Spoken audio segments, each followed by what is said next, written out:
L'edema ossi és una inflamació intraòssia que normalment es produeix per un traumatisme, un cop directe o una lesió molt brusca, sobretot en el genoll i en el turmell.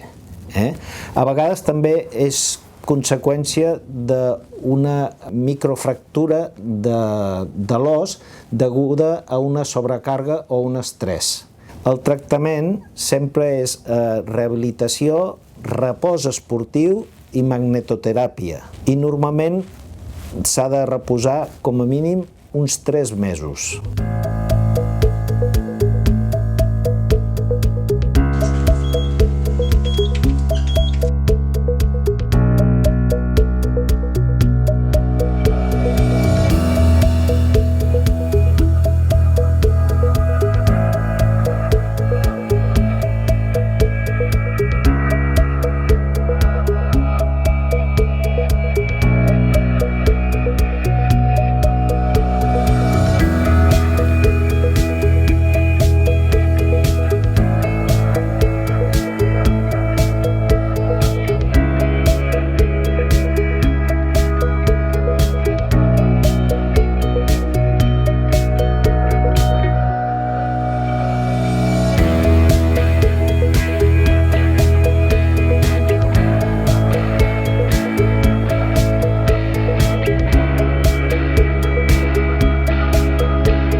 Són lesions que tenen un bon pronòstic si es tracten bé i es pot reincorporar un a la pràctica esportiva al cap d'uns mesos.